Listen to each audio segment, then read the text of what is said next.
Pencurahan Roh Kudus itu terjadi ditandai dengan 3 hal.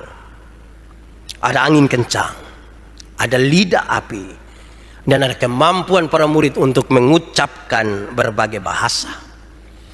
Ketiga tanda tersebut pada hakikatnya adalah menyatakan bagaimana kehidupan para murid dikuasai oleh kuasa Allah yang maha tinggi.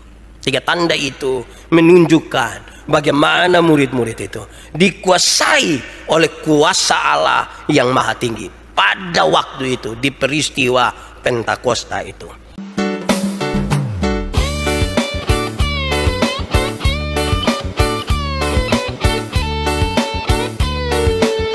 Saudara, kita siap hati kita untuk pemberitaan firman Tuhan. Mari kita berdoa. Ya Tuhan Allah kami, tunjukkanlah kepada kami jalan-jalan-Mu.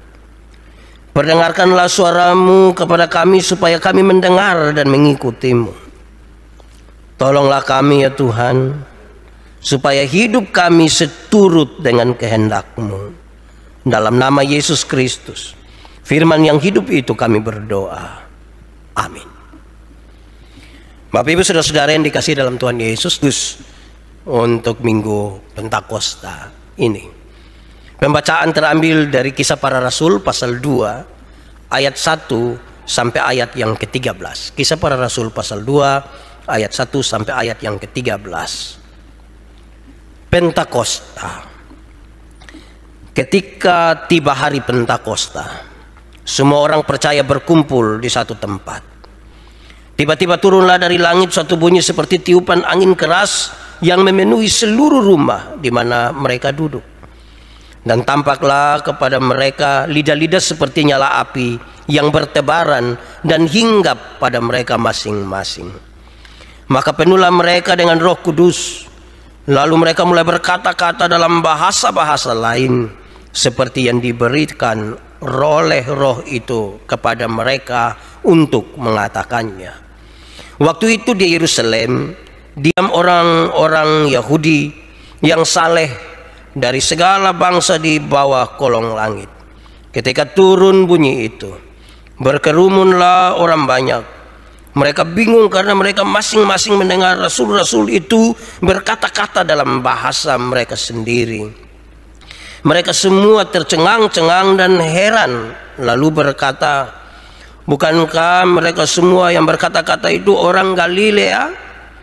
Bagaimana mungkin kita masing-masing mendengar mereka berkata-kata dalam bahasa kita sendiri, yaitu bahasa yang kita pakai di negeri asal kita. Kita orang Partia, Media, Elam, penduduk Mesopotamia, Yudea dan Kapadokia, Pontus dan Asia, Frigia dan Pamfilia, Mesir dan daerah-daerah Libya yang berdekatan dengan Kirene. Pendatang-pendatang dari Roma, baik orang Yahudi maupun penganut agama Yahudi, orang Kreta dan orang Arab. Kita mendengar mereka berkata-kata dalam bahasa kita sendiri tentang perbuatan-perbuatan besar yang dilakukan Allah. Mereka semuanya tercengang-cengang dan sangat termangu-mangu sambil berkata seorang kepada yang lain, apakah artinya ini?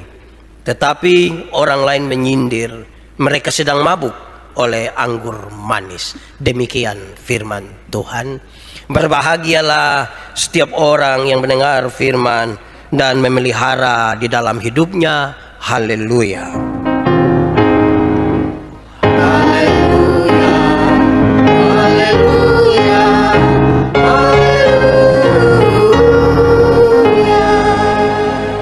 Bapak Ibu saudara-saudara, shalom. Sekali lagi shalom buat kita semua.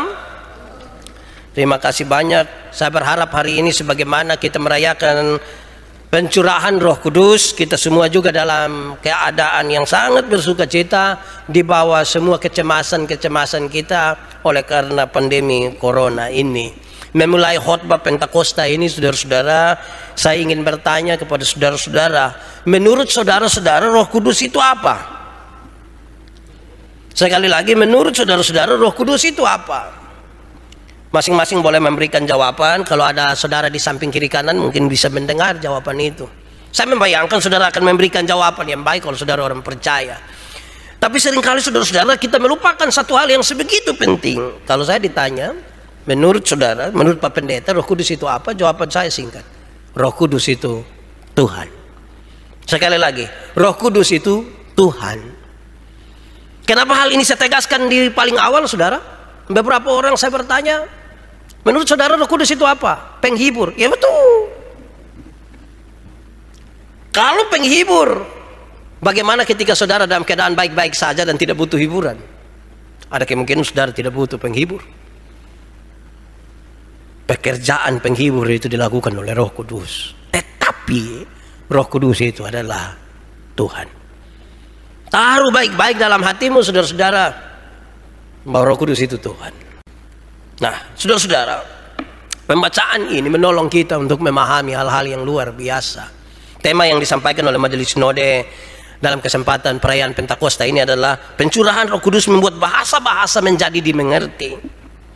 Saudara-saudara, saya mulai dengan mengatakan bahwa murid-murid memang menyaksikan langsung bagaimana Tuhan Yesus terangkat ke surga. Murid-murid menyaksikan langsung. Pada perayaan kenaikan Tuhan Yesus, kita membaca bagaimana murid-murid menyaksikan Yesus terangkat ke surga. Tetapi saudara-saudara, selanjutnya bagaimana keadaan para murid ketika mereka sendiri harus berhadapan dengan masalah-masalah mereka di dunia tanpa Tuhan Yesus. Ketika Yesus terangkat ke surga, malaikat-malaikat bilang, pulanglah ke Yerusalem. Sekarang Yesus tidak lagi bersama-sama dengan mereka, dan bagaimana sekarang mereka akan berhadapan dengan masalah-masalah mereka tanpa Tuhan Yesus. Murid-murid itu bisa digambarkan kira-kira begini, saudara-saudara. Keadaan mereka secara umum digambarkan begini. Murid-murid itu tidak memiliki kekuatan sosial. Jumlah mereka tidak banyak. Mereka sedikit sekali. Hitungan belasan orang itu sedikit itu. Jumlah mereka sih tidak punya kekuatan sosial. Yang kedua, saudara-saudara, mereka tidak memiliki kekuatan ekonomi. Mereka bukan orang kaya. Mereka orang-orang sederhana. Sebagian besar dari mereka nelayan-nelayan kecil di Galilea. Saudara-saudara, yang ketiga, mereka itu tidak memiliki kekuatan politik. Jumlah sudah sedikit lagi, tidak ada uang lagi. Bagaimana mereka punya kekuatan untuk mempengaruhi orang secara politik? Memang salah seorang dari mereka, Simon orang Selot, itu anggota partai politik. Tapi kekuatan politik tidak ada pada mereka, karena mereka terlalu sedikit. Mereka juga dapat digambarkan bahwa kumpulan para murid itu belum mampu mengelola komunitas orang percaya waktu itu, walaupun jumlah mereka masih sedikit. Dulu kan ada Tuhan Yesus memimpin mereka, mengatur mereka. Sekarang Tuhan Yesus sudah terangkat ke sorga. Mereka belum punya kemampuan untuk mengelola komunitas dari orang percaya itu. Beberapa orang telah menganggap mereka, saudara-saudara, sebagai kelompok orang-orang aneh. Di dalam masyarakat di mana mereka tinggal, di sekitar mereka, melihat ini orang dong berkumpul, melihat ini orang dong berdoa. Mereka pikir ini orang-orang aneh ini, sementara berkumpul di sini. Sekalipun ajaran-ajaran mereka terima langsung dari Tuhan Yesus, tapi ajaran-ajaran itu belum terlalu populer waktu itu. Apalagi Yesus sudah terangkat ke surga meninggalkan mereka. Saudara, saya bayangkan saudara-saudara, kondisi-kondisi ini kalau terjadi pada kita, dan saya kira di antara kita ada yang kena kondisi ini, saudara-saudara, sudah tidak punya kekuatan sosial lagi, sudah tidak ada uang lagi, tidak punya pengaruh politik lagi, dianggap aneh oleh kelompok-kelompok tertentu. Kita tidak kuat sekali, saudara-saudara. Tapi gambaran singkat itu menunjukkan bahwa murid-murid berada pada titik terendah secara psikologis dan sosial. Keadaan tadi yang digambarkan itu tentang murid-murid menunjukkan bahwa mereka sementara berada pada sebuah keadaan atau titik paling rendah secara psikologis dan secara sosial. Dalam kondisi seperti itulah mereka menerima pencurahan Roh Kudus. Dalam kondisi terendah itulah mereka menerima pencurahan Roh Kudus. Saudara-saudara, tapi saya tidak bermaksud mengarahkan saudara untuk mau terima Roh Kudus berarti kita sampai titik paling rendah. harus miskin lah, harus susah lah, harus sengsara baru. Saya tidak bermaksud begitu, bahwa kalau nanti pesannya akan mengatakan bahwa saudara harus rendah hati, itu betul. Merendahkan dirimu di hadapan Tuhan supaya Roh Kudus itu masuk ke dalam saudara, itu betul. Tapi saya tidak sementara mengarahkan saudara untuk mengalami sebuah kondisi psikologis dan sosial sebagaimana yang dialami oleh murid-murid waktu itu. Bagaimana dengan pencurahan Roh Kudus itu, saudara? Kita membaca dalam pembacaan tadi, pencurahan Roh Kudus itu ditandai dengan 3 hal.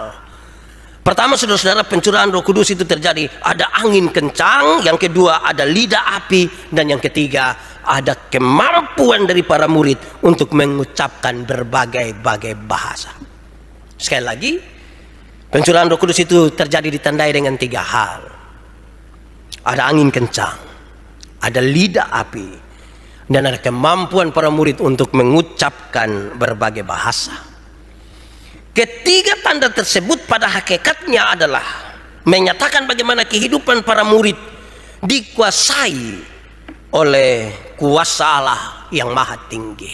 3 tanda itu menunjukkan bagaimana murid-murid itu dikuasai oleh kuasa Allah yang maha tinggi pada waktu itu, di peristiwa Pentakosta itu. Mari kita lebih dalam lagi melihat tanda-tanda ini.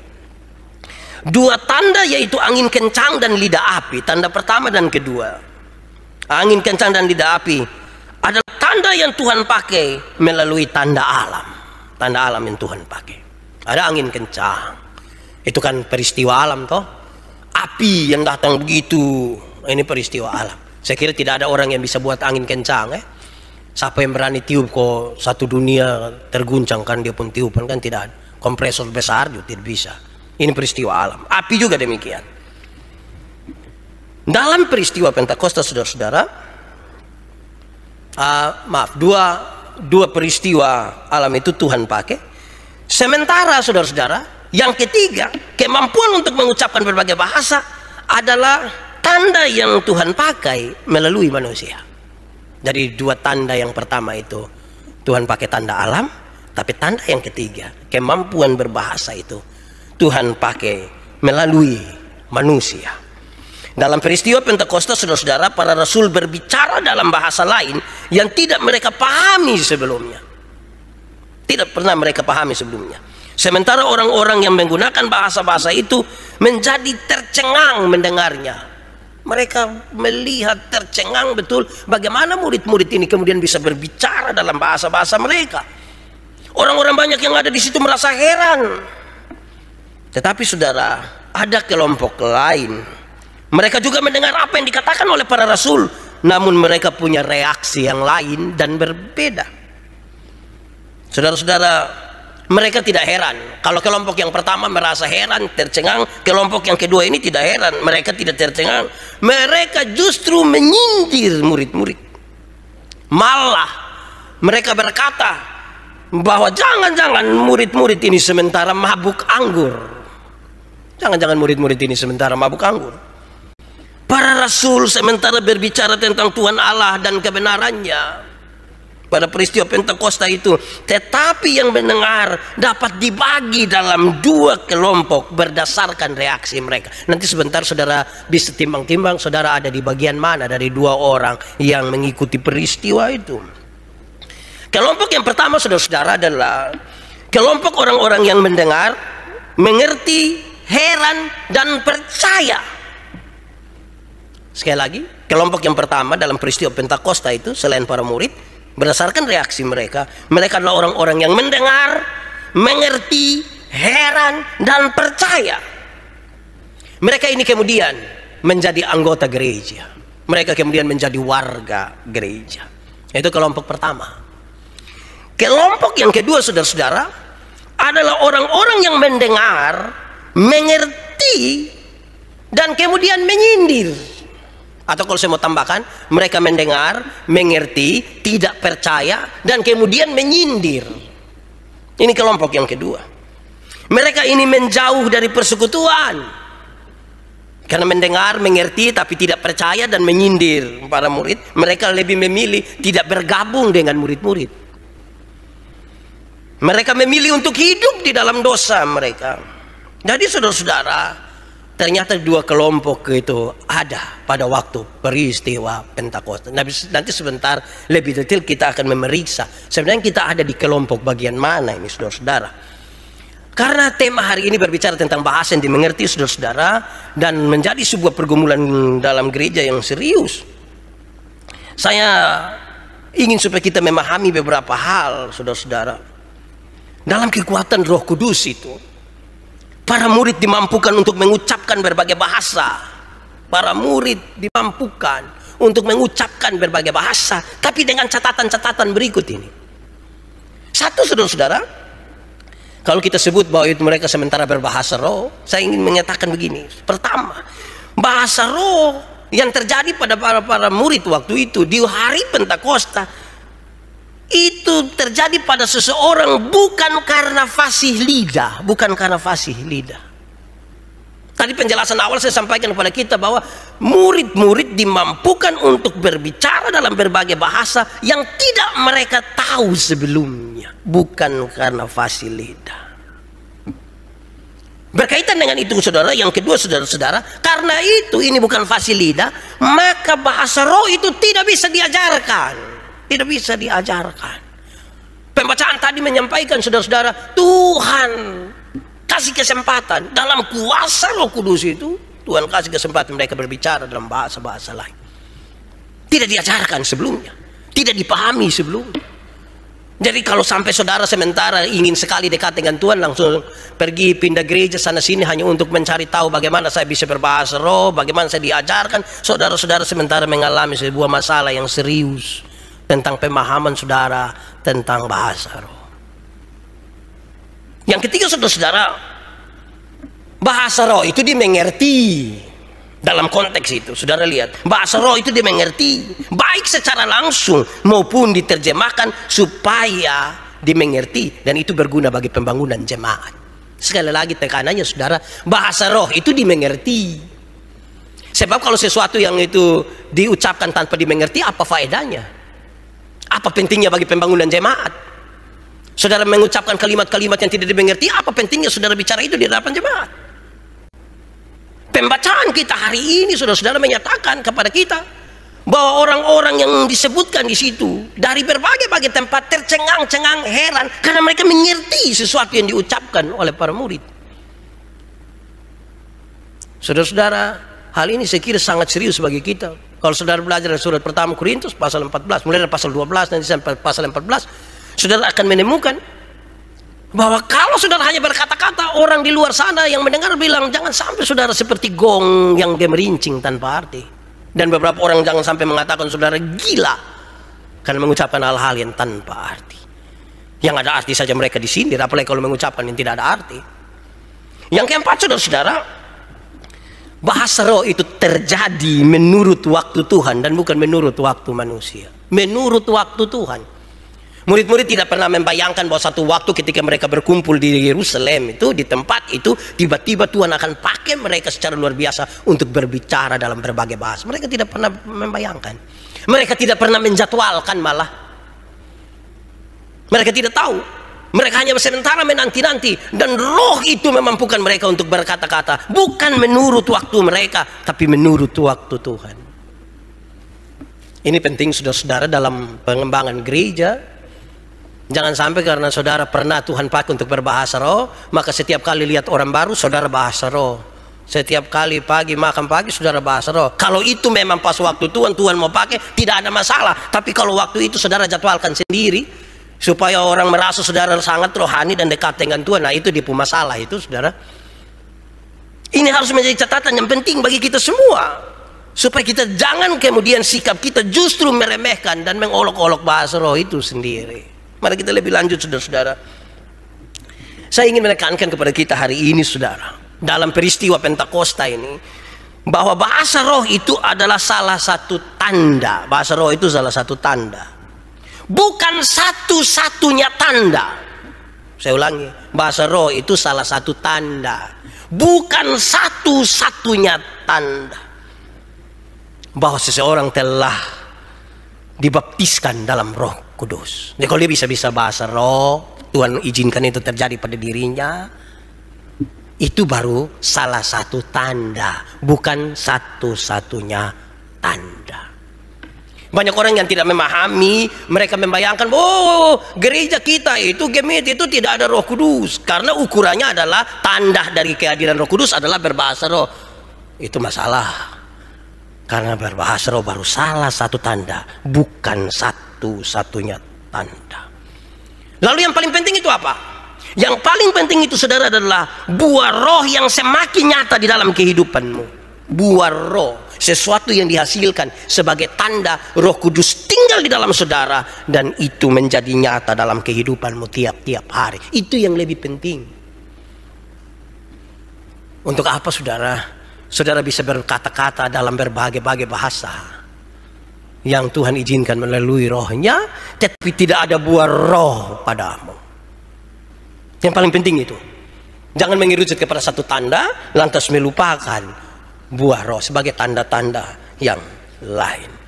Bapak Ibu saudara-saudara, berdasarkan itu semua mari kita menyelidiki pesan firman hari ini buat kita semua dalam peristiwa Pentakosta ini. Pertama saudara, jadilah orang yang mendengar dan percaya. Saya ulangi, jadilah orang yang mendengar dan percaya. Ada banyak orang yang tidak percaya, padahal mereka sudah mendengar. Karena itu, karena untuk menjadi percaya saudara-saudara, hanya Roh Kudus yang mampu melakukannya bagi kita. Para rasul tugasnya adalah berbicara, dan untuk percaya kita harus menyerahkan diri kita kepada Roh Kudus dan bukan kepada para rasul. Saudara, saya mencatat bagian ini dan sekira ini pesan yang serius bagi saya dan saudara. Jadilah orang yang mendengar dan percaya. Banyak yang mendengar tapi tidak percaya. Kalau pertanyaannya, kenapa banyak orang sudah mendengar tapi tidak percaya Pak Pendeta? Jawabannya satu, tadi disebutkan. Untuk membuat orang menjadi percaya, itu kalau Anda menyerahkan dirimu kepada Roh Kudus. Banyak yang mendengar dengan telinganya, tapi tidak menyerahkan hidup dan hatinya kepada Roh Kudus. Bagaimana saudara bisa percaya? Karena yang akan membuat orang percaya itu Roh Kudus, dan bukan saya, bukan para rasul. Walaupun Tuhan izinkan tanda-tanda itu datang melalui mereka, tapi yang akan membuat orang lain percaya itu haruslah Roh Kudus. Serahkanlah dirimu pada Roh Kudus. Kalau begitu saudara tidak boleh dengan sombongnya mengatakan, apalagi kami para pengkhotbah mengatakan, saya berkhotbah di pedalaman Anuban Timur dan 100 orang menyerahkan diri. Wah, siapa kita di hadapan Tuhan Allah? Kita bukan siapa-siapa. Kalau Tuhan izinkan Tuhan pakai kita saudara-saudara untuk berkata-kata tentang Tuhan, tetap sekali lagi Roh Kudus yang mengubahkan orang, bukan para rasul. Bawa mereka kepada Roh Kudus dan bukan kepada para rasul. Yang kedua saudara-saudara, saya ingin untuk menyatakan ini kepada kita semua, bahwa janganlah menjadi orang yang suka menghina firman Tuhan. Jadilah orang yang janganlah jadi orang yang suka menghina firman Tuhan dan suka menghina para pemberita firman Tuhan. Jangan jadi orang yang begitu. Kenapa saudara-saudara? Kita mungkin saja pernah mendengar orang memakai firman Tuhan untuk membenarkan kesalahannya, atau memakai firman Tuhan untuk kepentingan ekonomi atau kepentingan politik. Atau kita juga pernah mendengar orang yang menggunakan firman Tuhan untuk mengolok-olok orang lain. Tanpa sadar saudara, kita telah menjadi orang-orang yang menghina firman Tuhan itu. Bahkan mungkin saudara pernah mendengar para pemberita firman yang satu menghina pemberita firman yang lain. Para pemberita firman itu mereka manusia, pasti ada kekurangan sana sini, pasti ada. Tugas kita saudara-saudara bagi mereka adalah menyatakan dengan baik, menyatakan dengan kasih, bukan menghina mereka. Bukan menghina. Apalagi kalau kutip ayat Alkitab baru menghina orang lain. Itu bisa bermasalah itu. Kadang-kadang untuk berolok-olok orang bisa kutip ayat Alkitab juga. Kadang-kadang ini pusing kita ini, menggunakan firman Tuhan untuk berolok-olok, supaya membuat orang bisa tertawa. Aneh sekali itu. Tertawa untuk mendapatkan apa? Kejutir tahu. Saya ingin menegaskan hal ini, saudara-saudara, karena dalam perjalanan ini beberapa orang tidak terlalu menyatakan sikap yang baik terhadap firman. Cara untuk menghargai firman Tuhan itu bukan dengan Alkitab jatuh angka kau cium, bukan itu. Tapi menghargai bahwa firman ini firman yang keluar dari Tuhan Allah, dan terimalah dengan hati yang betul-betul rendah di hadapan Tuhan, dan membiarkan roh itu bekerja untuk mengubahkan kita. Saya membaca buku-buku ketika baru masuk teologi, itu buku-buku lama yang mahasiswa teologi belajar semester 1. Kira-kira penulis kira-kira begini, dia bilang begini: kalau saudara melihat ada 2 pohon dalam satu hutan, pohon itu tinggi dan besar, saudara jangan berpikir bahwa pohon itu, hutan itu hanya pohon itu. Ada pohon-pohon yang lain, karena hutan itu terlalu luas. Bacalah firman Tuhan begitu rupa, dia lanjutkan, bacalah firman Tuhan begitu rupa, dan kemudian biarkanlah firman Tuhan menganalisa saudara. Jangan saudara menganalisa firman Tuhan. Tulisan itu cukup membuat saya kaget. Masa saya mendekati ini firman Tuhan tanpa analisa? Tapi catatannya saya mengerti. Biarkanlah firman Tuhan itu menganalisa saudara. Janganlah saudara menganalisa firman Tuhan. Wah, kalimat yang menarik. Saya memahaminya kira-kira begini. Oleh kekuatan firman Tuhan yang saya baca, yang saudara baca, yang saudara dengar, yang kita renungkan, harus oleh Roh Kudus itu kita membiarkan diri kita diubah, dianalisa. Jangan kita mendalami begitu rupa firman Tuhan sedalam-dalamnya, seluas-luasnya, memahami semuanya, tapi tidak membiarkan diri kita dibaharui oleh firman. Itu berarti firman tidak mendapat tempat sungguh di dalam hati kita, dalam hidup kita. Karena itu saudara, saya kira pesan firman ini jelas. Jangan jadi orang yang suka menghina firman Tuhan. Jangan jadi orang yang suka menghina para pemberita firman Tuhan. Jangan. Itu justru tidak baik. Ketiga, saudara-saudara, pesan firman yang ketiga ini, orang yang mendengar, orang yang mengerti dan percaya pada firman Tuhan akan membiarkan hidupnya diubah oleh Roh Kudus. Akan membiarkan hidupnya.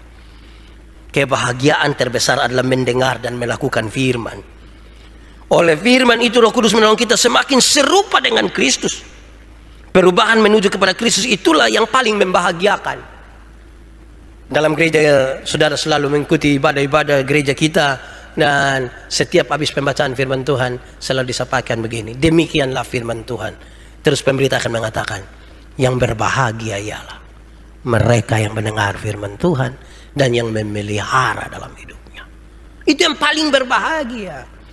Mendengar, mengerti, percaya, melakukan, yang berbahagia. Saya baca satu tulisan kecil dari Pak Pendeta Eben, dan ini cukup memberkati saya. Dia tulis begini, tentang rahasia orang mengatakan, ingat omong apa-apa nah hati-hati. Kenapa? Karena tembok-tembok punya telinga. Tembok-tembok punya telinga. Dia maksud, oke, hati-hati kalau omong rahasia, omong sesuatu yang penting, karena tembok-tembok ini ada telinga. Kalau tembok punya telinga itu ungkapan. Tapi dia selanjutnya dia menulis begini, tapi hati-hatilah kalau telinga yang punya tembok. Nah, itu yang masalah itu.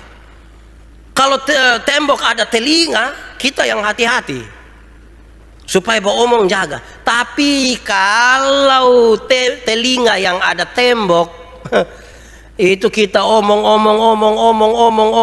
juga tetap tidak masuk. Saya tidak tahu di rumah ini semua tembok ada telinga atau dia orang rumah yang ada tembok di telinga, kita tidak tahu. Coba bertanya dulu. Kesempatan 10 detik, coba lihat satu-satu. Di dia pun telinga ada tembok. Selain telinga, jangan sampai ada tembok di dia pun telinga. Jadi kalau dengar dan mengerti, biarkanlah di hidup ini.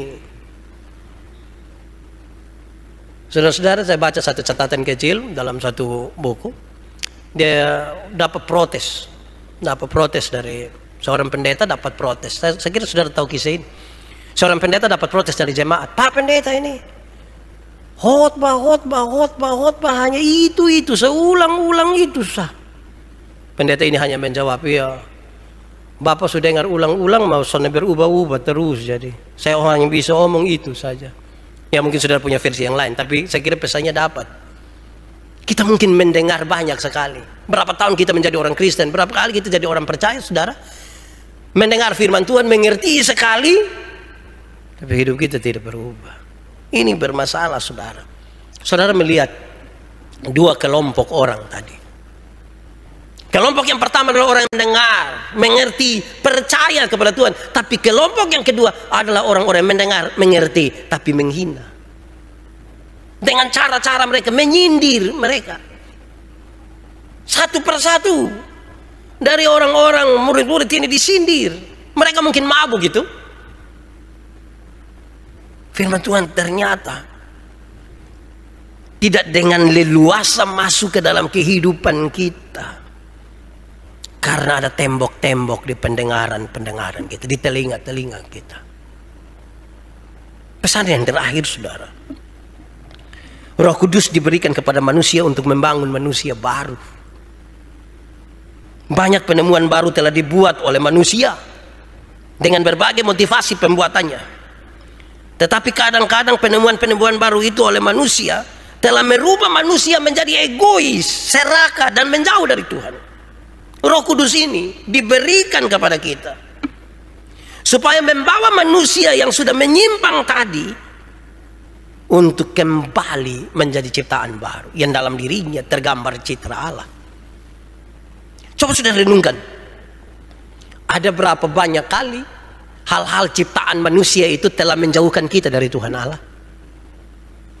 Ada berapa banyak kali yang hasil ciptaan manusia itu menjauhkan kita dari Tuhan Allah. Yang ciptaan Tuhan itu justru membuat kita tidak nyaman. Yang ciptaan manusia membuat kita dijauhkan dari Tuhan Allah, kita nyaman dengan ciptaan manusia. Tapi yang ciptaan Tuhan itu kita tidak nyaman dengannya. Saya uji saya punya diri sendiri, saudara. Ketika saya berdoa itu, saya kalau duduk-duduk, saya coba hitung dan coba berpikir dengan sangat serius. Setiap pagi, setiap malam ketika berdoa itu, saya biar ada nonton televisi atau ada baca buku, terus tiba-tiba panggil anak-anak, ibu mau berdoa. Pas mau berdoa itu pasti kalimat pertama, kalimat kedua, masuk mau kalimat ketiga, pasti saya mengantuk, menguap. Oh. Saya heran, saya coba ikuti 2, 3 kali, 4 kali, ternyata itu kebiasaan malah. Oh, ini ada yang salah dalam saya hidup. Coba saudara ini, jangan saudara juga sama. Kalau baca status di Facebook itu kan saudara tidak mengantuk-mengantuk toh. Tapi pada saat saudara mau berdoa dengan Tuhan, tiba-tiba saudara rasa mengantuk. Pernah rasa begitu kok? Wah, berarti kita short paket kalau saudara pernah rasa begitu. Yang manusia punya, yang hasil ciptaan kita ini membuat kita nyaman tanpa rasa mengantuk sama sekali. Tetapi ketika kita mau membangun hubungan dengan Tuhan, kita rasa tidak aman sekali. Wah, itu aneh sekali. Itu berarti saudara-saudara, pengaruh-pengaruh yang luar itu, hasil-hasil dari manusia itu sangat kuat mempengaruhi saya dan saudara. Tetapi yang Tuhan punya sekarang, firman Tuhan, Roh Kudus, itu dia tidak terlalu tertancap kuat di dalam hidup kita. Saya ingin untuk memberi catatan lebih dari tema ini, bahwa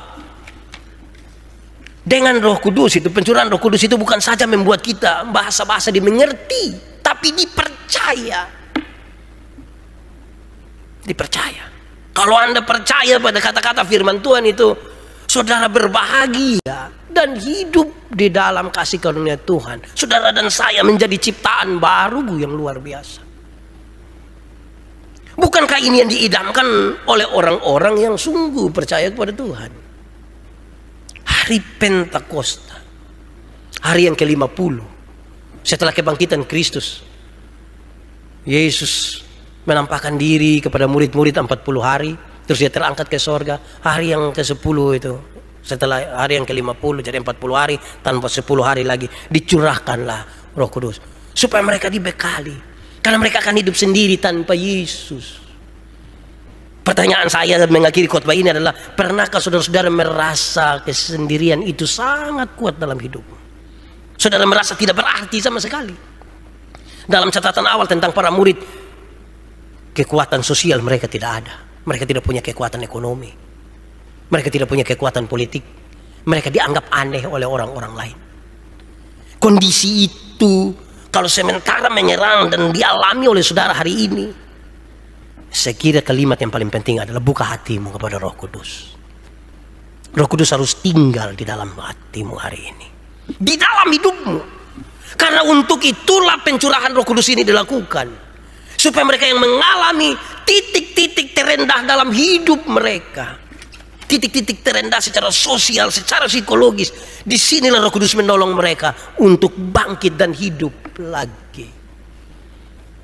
Saya kira kondisi ini, tadi kami bercerita dengan beberapa orang, pandemi corona ini telah membawa pengaruh besar di semua aspek kehidupan.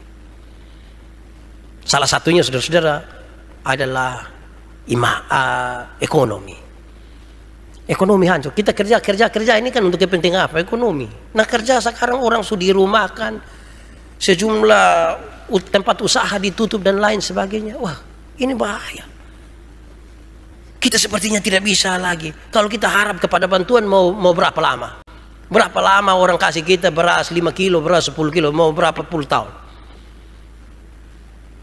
Titik-titik terendah itu harusnya kita sekarang arahkan hati kita kepada Tuhan, kepada Roh Kudus itu. Karena untuk itulah Roh Kudus dicurahkan bagi saudara-saudara. Kita tidak bisa untuk banyak hal.